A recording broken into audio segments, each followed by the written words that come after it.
Mesdames, Messieurs, bonsoir. Émission d'explication réalisée en collaboration avec la MRA, la Mauritius Revenue Authority. Et ce soir, nous vous cause sur l'IDF, l'Employee Declaration Form. Nous avons le plaisir d'avoir sur le plateau deux officiers de la MRA, Madame Bavinta Sanassi, bonsoir Madame.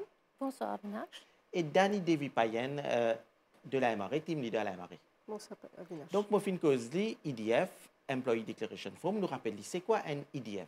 Le Employee Declaration Form, le IDF, c'est une forme qui tout bon employé vise à remplir et soumettre à travers le website de la MRA. Alors, cette forme-là, c'est pour des clauses de déduction et d'exemption pour l'année en cours. Cette forme-là, avec ce ban de déduction, il peut permettre l'employeur de couper ce PAYE comment besoin le salaire de l'employé. Est-ce que tout employé besoin soumettre une forme IDF? Tout le monde qui travaille? Tout le monde qui travaille, il est conseillable qu'il soumette une forme IDF, surtout si cela paye, il dépasse les 25 000 roupies. Bon, une personne, si cela paye, il paye entre 20 000, 21 000 roupies, il connaît dans l'avenir proche qui peut-être peut dépasser les 25 000 roupies, il est conseillable de soumettre un IDF parce que là, sinon, l'employé est capable d'être sujet au PAYE directement 15% s'il n'est pas soumet le IDF forme. Et l'employeur, sans un IDF forme, il peut couper le PAYE. Donc, nous rappelons bien, en général, un monde qui touche jusqu'à 25 000 roupies, il n'est pas payé taxe. Un employé jusqu'à 25 000 roupies, s'il peut toucher par mois, il n'est pas payé taxe. Donc, là, s'il soumet, ce qui touche là aux 25 000 roupies, je soumet sa fiche IDF là, là, je une déduction capable aussi, dépendant de ma déduction, je ne pas payer taxe aussi. Voilà, je ne vais pas payer taxe. Mais il est bon à faire ressortir qu'il y a un employé qui gagne moins que 25 000 roupies, mais il est capable de siéger le board, il est capable un directeur d'une compagnie, il peut gagner un board fee ou director fee, mais ça, il n'est pas sujet à exemption. Il peut couper ce PAYE directement à 15%. 15%. Donc, qu'est arrivé si un employé, un travailleur, pas soumettre sa fiche IDF Panapayenne?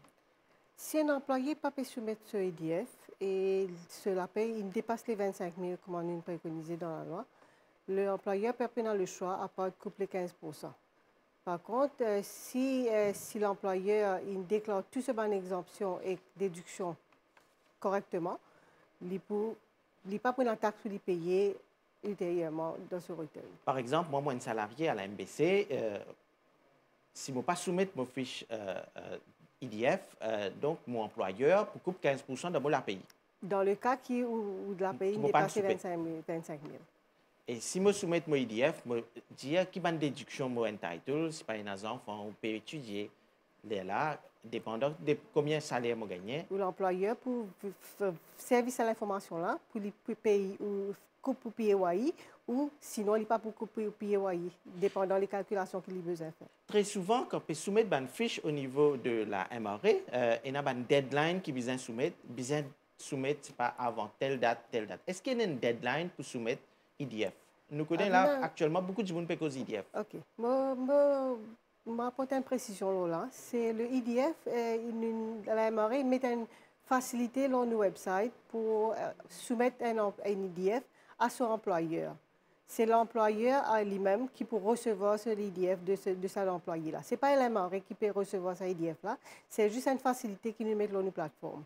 Alors, du coup, c'est l'employeur qui peut recevoir ce IDF là. Et à l'idée de... Nous prenons l'exemple, disons, l'employeur pour le mois de septembre, il fait ce salaire vers le 20. Il besoin ce renseignement, disons, vers le 15, pour être capable de faire cette déduction de PAYE ou pas. Et à ce moment, possiblement, il peut mettre ce deadline de IDF vers le 15. Alors, c'est pour ça que nous payons vraiment un deadline, mais il est dépendant de chaque employeur.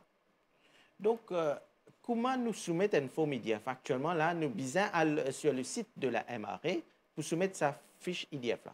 Comme on m'a expliqué tout à l'heure, la MRA met une facilité sur ce website qui est bien facile. Nous rappelle le site web? www.mra.mu.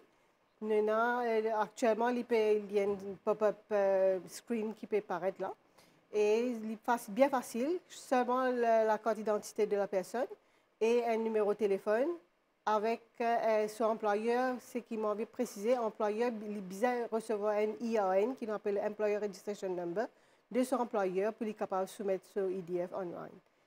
Et là, tous les fiches IDF peuvent faire online, mais si on a du monde, je te souhaite remplir sa fiche là sur papier. Est-ce qu'il est capable de faire ça?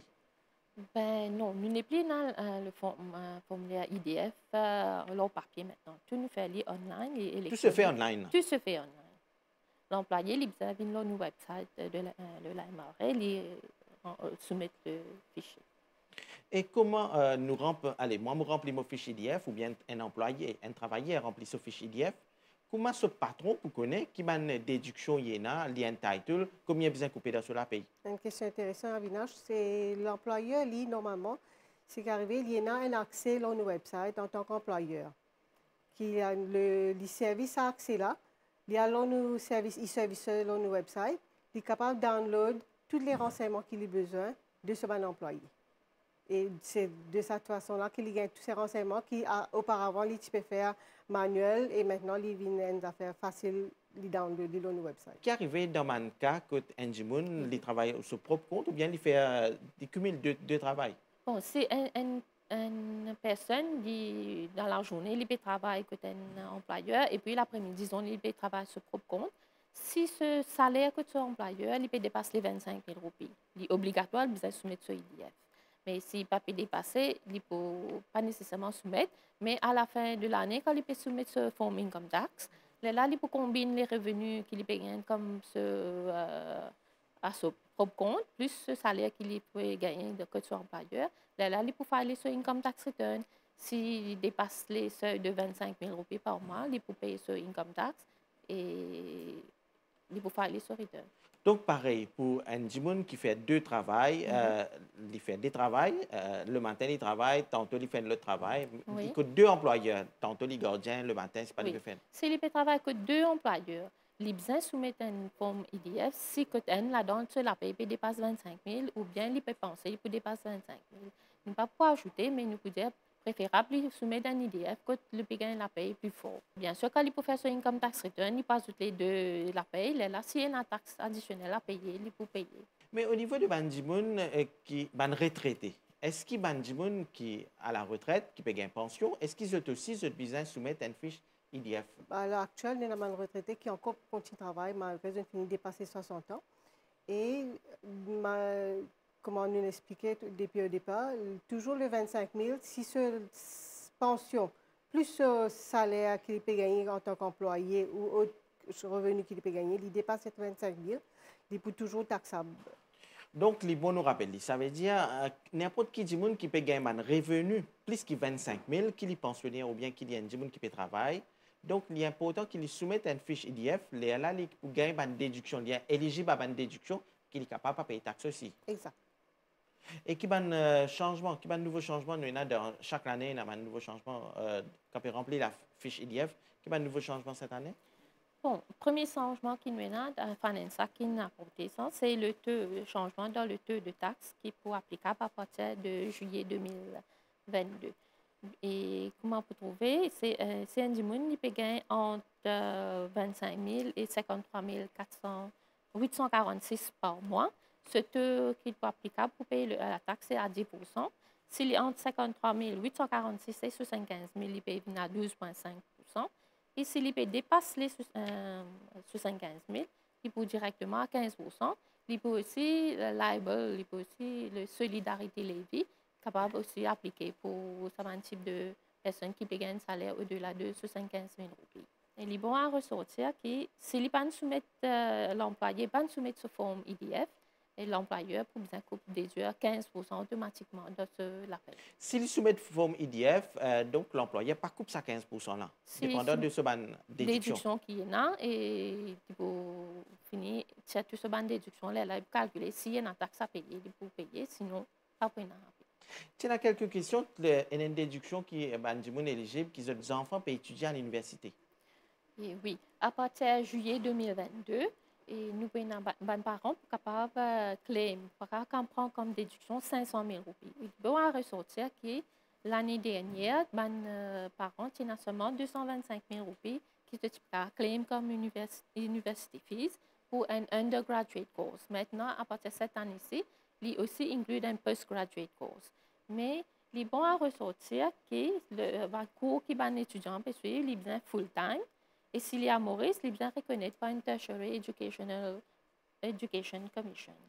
Et aussi, de tuition fee à Maurice, pour l'Université de Maurice, s'il est à Maurice, il est bien, si on bat 34 800, il n'est pas pour éligible pour sa déduction. Là. Donc, un parent qui paye la télévision ce soir, donc si ses enfants se bandent, coût l'étude dépasse 34 800, donc il est capable de claimer sa déduction de 500 000 roupies dans ce forme IDF. S'il fait dépenses jusqu'à 500 000 roupies, il prendra comme déduction dans ce income tax return qu'il peut bien sûr soumettre l'année prochaine. Et au niveau de Nutchpecos, le ban retraité, est-ce qu'il pension de vieillesse, les taxables? Pension vieillesse, si un dimanche ne recevoir que ce pension vieillesse, il paie la taxe pour les payer s'il ne recevoir que ce pension vieillesse parce qu'il arrive à un montant de 10 000 à peu près. Oui. Mais normalement, on refaire ressortir que si un pensionnaire peut payer l'autre revenu, une autre pension qu'il a contribué de ce travail auparavant, ou il peut faire un petit travail, il paye toujours un revenu. Et quand il ajoute les deux montants, il a toujours dépassé 25 000, il peut calculer qu'il peut-être prendre un montant de taxes à payer. Il y a beaucoup de gens qui payent la télévision, qui peut-être remplissent de fiches IDF, mais après trouver une alpha erreur, pas une clément déduction. Ou bien ils sont éligibles pour les autres déductions ne pas faire. Donc, qui arrive, hein, ça erreur là, il continue pendant toute l'année? Non, nous avons un système d'amendement qui la personne est capable de rentrer dans le website, toujours avec la même façon qu'il est rentré au départ, de faire ce amendement et c'est l'employeur pour capable retracer ce renseignement-là juste après qu'il ait fini download. Bon, nous faire ressortir que le système de PAYE à Maurice, il y a une base de cumulatif. C'est-à-dire nous prenons tout salaire qui est diminué depuis juillet, nous pas ajouter, nous pas de toutes ces déductions, nous pour retirer dans ce salaire et nous pour calculer le montant de la taxe, nous pour retirer le montant de la taxe qu'il est fini payer et lui dire qui montant resté. Si un dimanche peut amende ce IDF pendant l'année ou bien il y a un enfant. C'est ça, c'est au cours de l'année, il y a un enfant, il est capable d'amender ce IDF, il prendra les enfants là comme ce dépendant. Et l'employeur, le fait qu'il, juste avant de faire cela paye, il prend sa nouvelle information, il download cette information depuis le nouveau website, il gagne cette information-là, il récalcule le montant de la taxe, le cumulatif, et vous trouvez tout fini corrigé à la fin de l'année. Quand il soumet ce taxe, trois quarts du temps, vous trouvez un employé, quand il soumet ce taxe, il paye la taxe même à payer, c'est tout fini à être corrigé, puisque les cumulatifs, toute ma correction nous finit à être comme c'est pris en cours dedans. Donc, il est important qu'il y ait un travailleur, un employé qui touche plus que 25 000 roupies, il soumet sa fiche IDF là et il claim sa déduction là, capable ce taxe pas pour couper à la fin. Bien sûr, si c'est une déduction, il est plus fort que ce montant de la taxe qu'on peut calculer, il n'est pas pour une taxe additionnelle à payer. Mais ben, si à la fin du mois, quand il paye sa fiche de paye, il n'est pas trop d'accord montant qui sont employés, qui patron une coupée. Qui lui fait, hein, s'il n'est pas d'accord? Les premières affaires qu'il faisait, il faisait son employeur. Peut-être il y a un renseignement que l'employeur n'a pas gagné, qu'il peut penser sur l'employeur à travers ce IDF ou il n'a pas donné.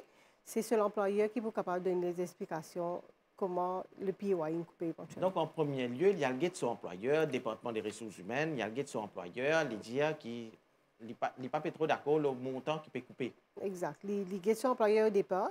Mais si jamais nous trouvons aussi qu'éventuellement, avec son employeur, il trouvait un montant qui m'a coupé en plus de cela paye, il est capable, avec le système de PAYE cumulatif, son employeur est capable de rattraper sa erreur là pendant l'année. Ou sinon, avec le return qu'il peut soumettre à la fin de l'année, nous sommes capables, avec le cumulatif, nous sommes capables de refunder si il y a un lieu ou pas. Donc, comme on finit au début, toutes ces informations sont disponibles sur le site web de la MRE, www.mre.mu. Exact. Le website est bien clair. Il bien facilite les choses pour une population capable de gagner tout renseignement qu'ils ont besoin.